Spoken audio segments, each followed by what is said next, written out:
Grace and peace. Prayerfully, you're having a good day. Each day that you have the gift of life, be responsible and make it a good day. You may not have any control over all of the circumstances that are around you and the environment. You know, it's cool today. It's been hot, but now today it's cool and rainy. But today brings what today will bring. Be grateful for today. We find ourselves in a continuation of Job. Job chapter 12, and this oration goes chapters 12, 13, and 14. We'll possibly get a chance to get through 12 and 13. I'm not sure that I can get all of 14 in, but if not, I'll do that the next time. But Job now is responding not only to Eliphaz, but to his other friends that he has heard, Eliphaz and Bildad. Eliphaz in chapter 4, Bildad chapter 8. Now, um, Zophar has just finished in chapter 11. And it's interesting when you find now Job's response through the 14th chapter. And as you will look at this, and as we will look at this, and I hope you will let this be Bible study, and hopefully you can be challenged. And I want to push you to think beyond what is comfortable, what you've always heard, what you always believed, and what you don't want to believe.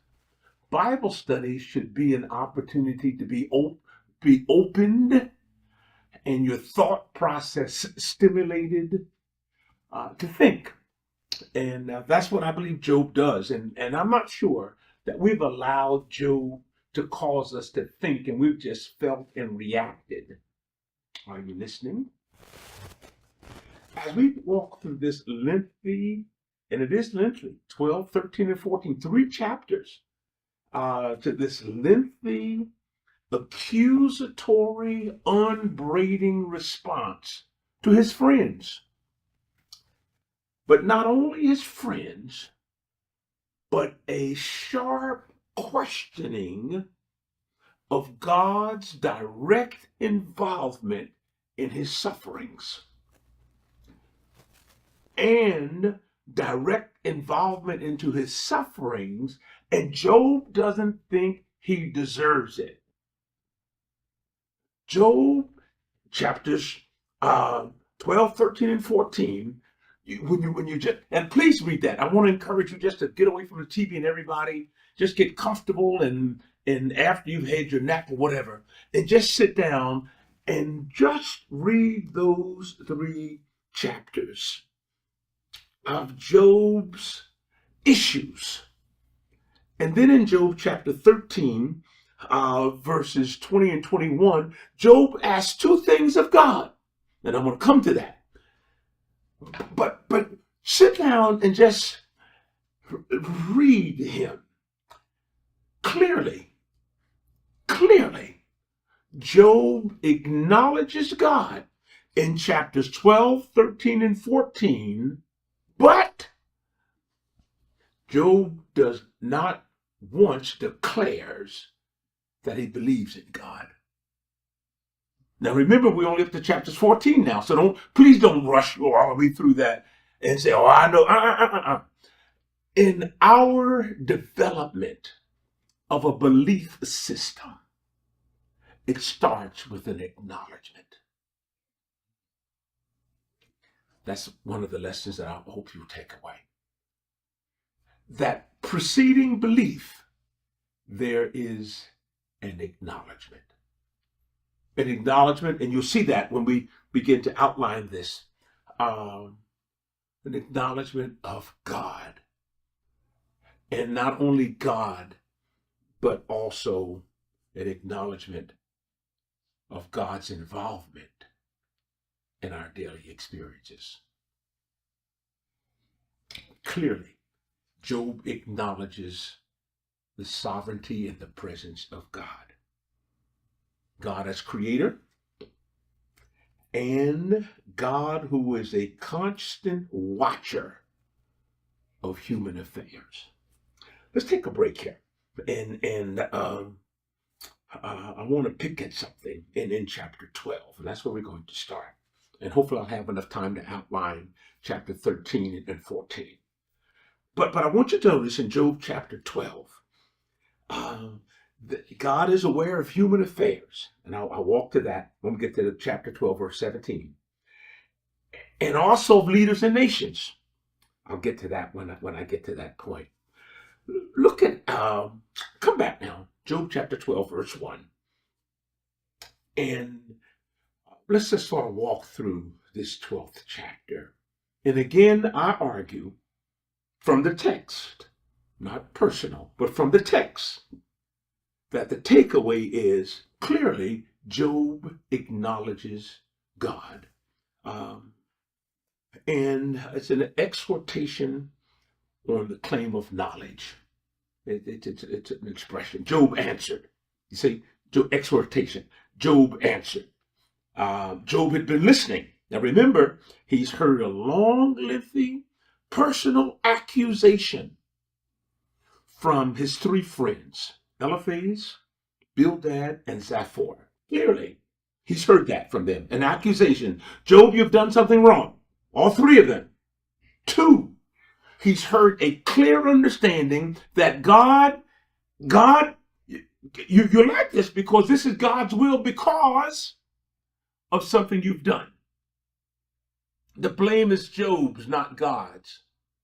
Job, it's your fault that you're going through this. It's not God's. It's your fault, Job. And if you hadn't done, you wouldn't be. And because you did do, this is where you are. That's clear. And Job is a bit perturbed with them after hearing this. Look at chapter 12, verse 1 and following. Job answered,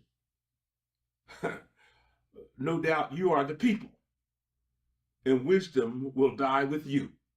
Now, that's not exactly a compliment. He's saying, oh, you talk like you know everything, and that you're the last word on wisdom. Notice the word wisdom. Notice the word wisdom. Who's he referring to? He's referring to his three friends. And you have to read it and perceive it with a bit of an attitude. But I have an understanding as well as you. I'm not inferior to you. You hear it? Man, what do you think you know? I've been to school like you. I've been in the same place. You don't have anything. You wait a minute. You didn't graduate Phi Beta Kappa.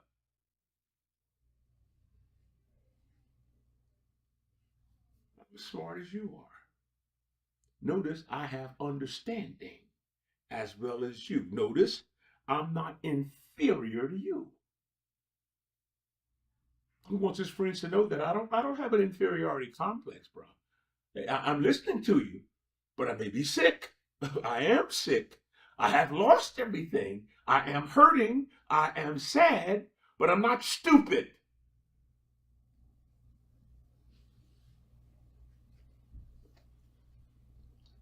And I have feelings. And I have feelings. Who does not know such things as these? He's referring back to the constant reference of God and God being sovereign, God having all power, God being involved in life. And this is the verse 4. The word is used, I believe, at least twice in there. This is where Job is mentally, emotionally. This is beyond sitting on an ash heap with his skin condition. This is beyond that. This is beyond lossage of family, children. This is beyond the financial devastation. This is beyond Mrs. Job said observation. Where is he, Job, mentally? Move away from where he is physically. But where is Job mentally? Personally. Personally. Personally. Where is Job? What is the word that he uses? I am what? I'm a laughing stock. He uses the word twice. Notice, I am a laughing stock to whom? My friends.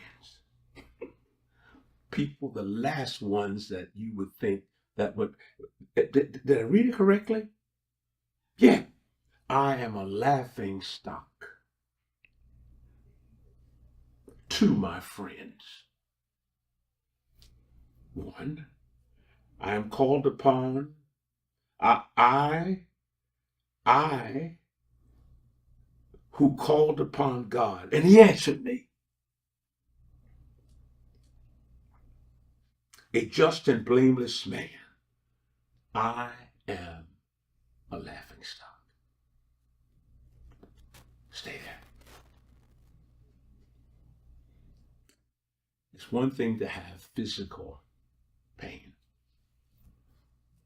but it's something else to feel like a laughing stock. And some of us could, as children, can go back and remember how painful it was when people would point at you and laugh at you, other kids.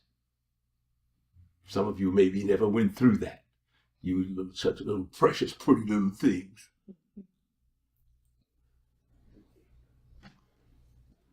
But most of us, children, had moments where we felt that people were laughing at us. And that's not a good feeling. You may not cry in public. As you grow older, you learn not to cry in public. But sometimes when you get home and look in the mirror or just be by yourself, you ooh, because you couldn't understand why they were picking at and or laughing at you. And if you knew why, it still hurt even more. And has left a horrific scar on many adults who are still trying to overcome the stigma of why people laughed at them. Say that another way, Cliff Jones.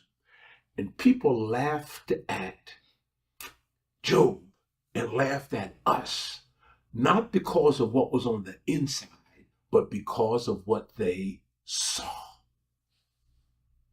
And how many persons haven't become and lived miserably trying to look like what other people think you ought to look like so that people don't laugh at you.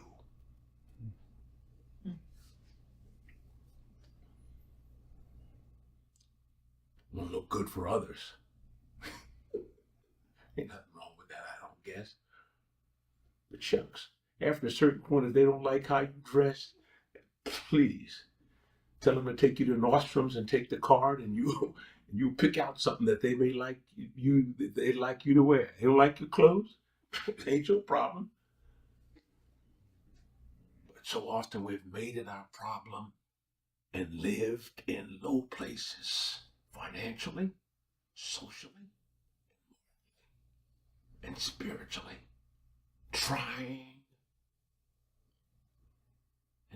to overcome the stigma of being laughed at.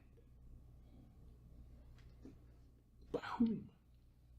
Strangers? No. But people who knew you and who saw you. And Job said, friends, I've become a laughing stock to my friends. And I don't think he was referring to Eliphaz, Bildad, and Zophar. I don't believe they ever laughed at Job. But others that would walk by, and sometimes people that will deliberately walk by just to gawk. Is that a good word? or just to see. You see what someone got on? Who? Man, they see what they got on. Oh, man, that's something. And people just walk by. Don't even know you. And grossly insensitive. Can I talk plain? It's never right to laugh at anybody.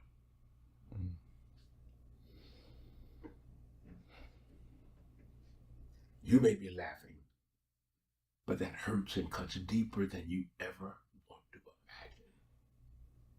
And if you've ever been laughed at, you're least likely to laugh at others.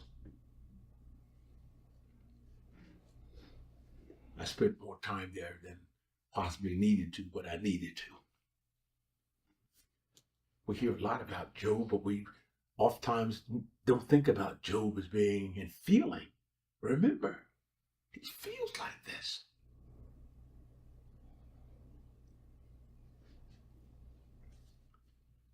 And to make matters worse, in that same verse, notice what he says.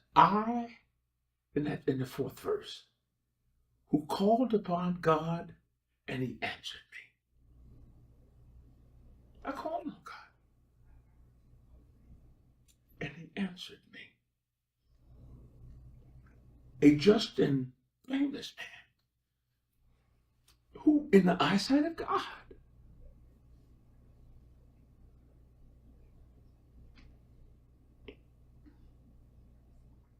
I am a laughing stock at that moment. Present condition. And I argue, and I think Job, out of all the things that Job could have said, because I lost my children, because I lost it, he said.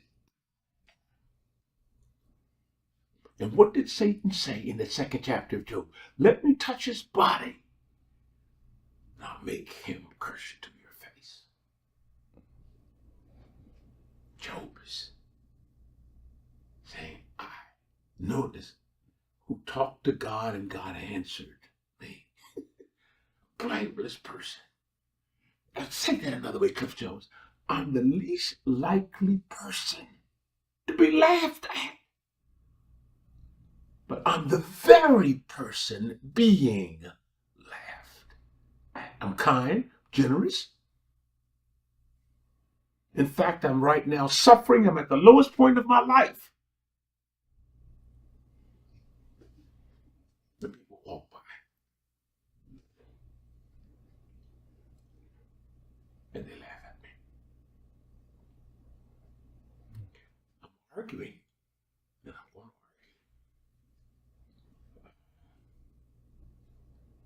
argue. That Job acknowledges God. But I believe Job is moving towards belief in God. Out of all that Job had, he acknowledged God.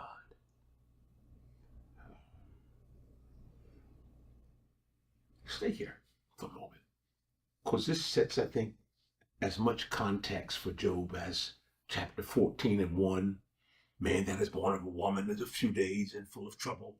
We stick there. But before Job said that, this is a man who feels like he is being.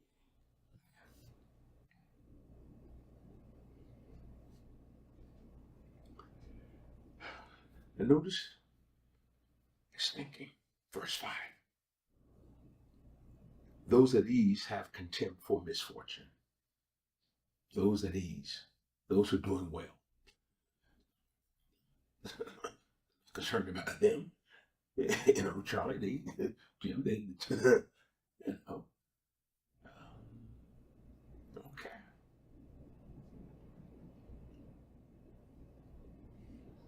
That's why I'm a firm believer in mission, church, that we have to care.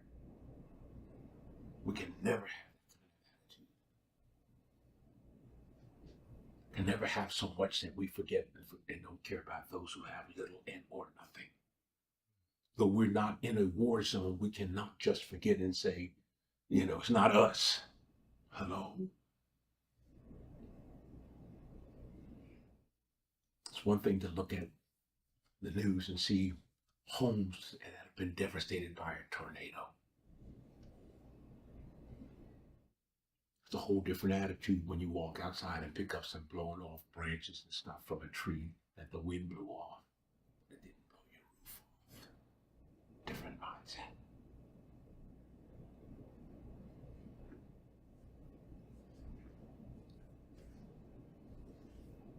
But it is ready for those whose feet are unstable. Misfortune. He's talking about. The tents of the robbers are at peace. Notice the antithesis as he's walking back and forth. Now, he's talking about one of them, they use the word theodicy, how, and the psalmist talked about this a lot, especially Psalm 37, about the prosperity and how wicked folk are doing so well. The tents of the robbers are at peace, and those who provoke God are secure. Who brings their God in their own hands? The godless, the uncaring. It seemed like Job was saying there's something wrong. I prayed to God and God answered me. And look where I am. And you got this other crowd around me that are known rogues, and they seem to be doing well. They don't seem to care. It's a different mindset, and life puts you in a different mindset. From when things are well and when things are not so well. It's a different mindset when you are sick and you don't know what the results may be and never have been sick. It's a different mindset to have surgery and still wondering if the surgery was successful. And they keep going back test after test after test after test. And you've never had surgery. It's a different mindset when you've been in a life and living with a life-threatening situation that it is when you're dealing with a situation that an 81 milligram child's baby aspirin resolves, if it resolves. It's Job. I hope you can feel some of this. And I thank God for Bible study that here he is. Now in verses 7 through 12. It's the word that they use is Sophia, wisdom, knowledge. And Job, remember Job said, I'm not inferior to you. Job was a wise man. He really was. And then he says, listen, for analogies. Listen for some analogies. Ask the animals and they will teach you. The birds of the air, they will tell you. The plants of the earth, and they will teach you. And the fish of the sea, and they will declare to you. Who among all these does not know that the hand of the Lord has done this?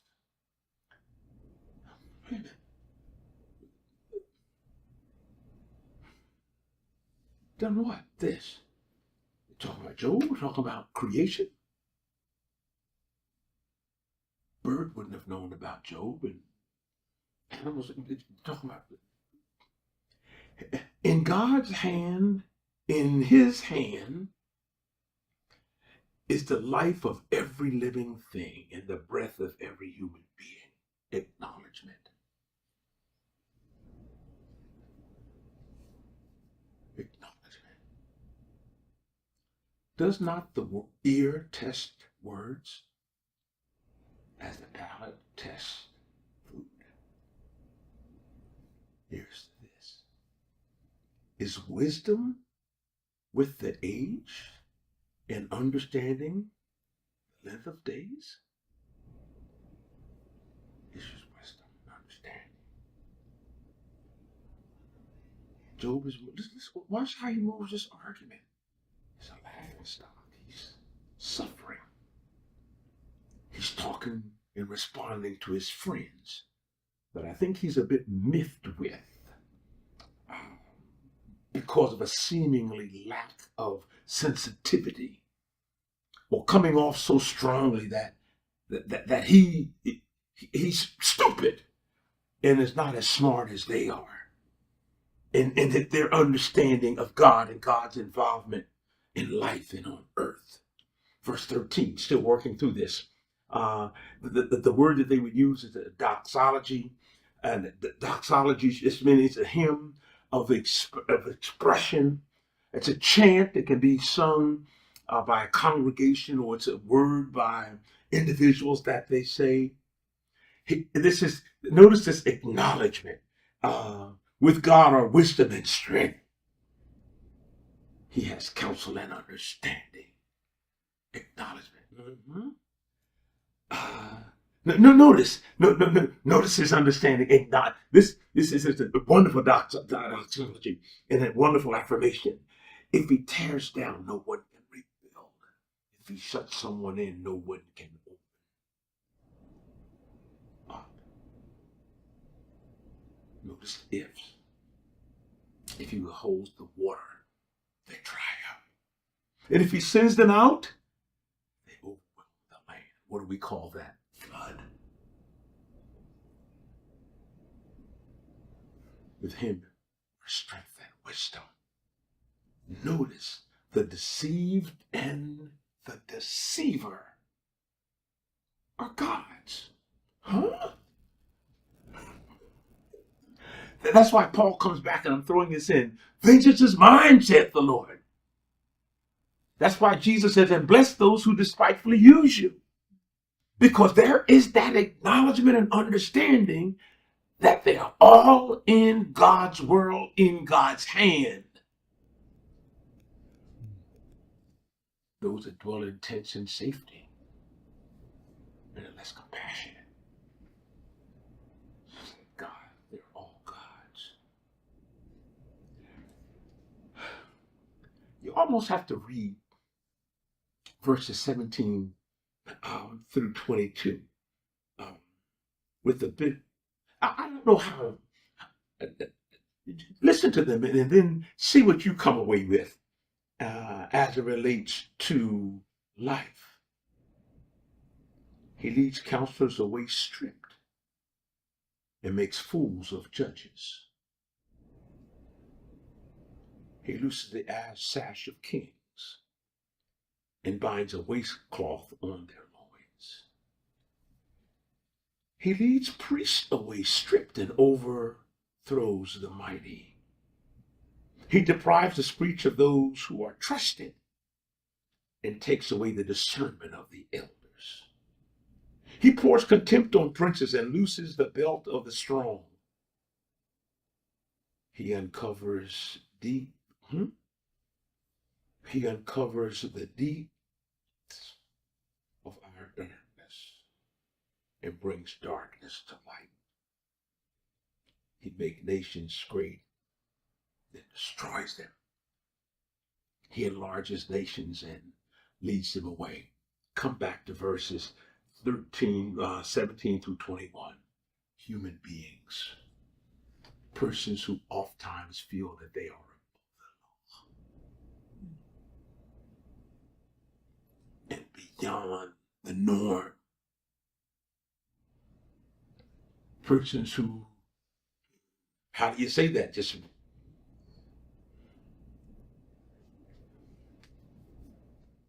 leaders, persons in power, persons who can be insensitive, persons who make judgments about the lives of others that impact the lives of the rest of their lives and their families. See, God is aware. And sometimes that same crowd, you can add the list from this old 2nd century BC or whenever it was written, you can change that list of names. And persons oftentimes in these kinds of positions feel that they are exempt from, and there is no judgment of God upon them. But as early as then, in the wisdom and understanding of Job and his understanding, as he's laughed at, as he's suffering, he acknowledges, hey, bruh, at the end of the day, regardless of what your title will be, You got to deal with God. It's interesting when you read that list, and we'll walk through that and see. The latter part of this 12th chapter is that he not only does that with individuals, but now in verses 23 through 25, it's also nations. He makes nations great, then destroys them. Nations great. Show me a nation historically, and I'll show you an empire that failed at some point. As great as Rome was, as great as Egypt was, as great as the empires of the Middle East were.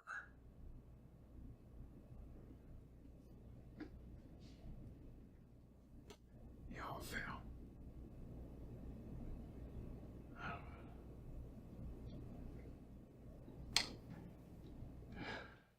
As far as nations then lead them astray. He strips the understanding from the leaders, of the earth, and makes them wander in a pathless waste. They grope in dark without light. He makes them stagger like a drunkard. It's a dangerous thing to have leaders who are in darkness. And the tragedy is there are those, as we were warned, who prefer the darkness over the light. But Job says, but God is aware of it. All right, that's chapter 12. Amazing.